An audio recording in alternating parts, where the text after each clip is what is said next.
Hi! In front of me is Huawei Mate 50 Pro, and today I would like to show you how you can connect it to printer. First of all, go into Settings. Then you need to click on More Connections. In here, select Printing and tap on the footprint service. Finally, click on this switcher if it's not already on and wait.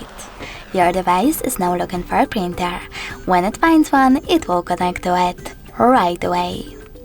Thanks so much for watching. If you enjoyed this video, leave a like, comment, and definitely subscribe. Bye!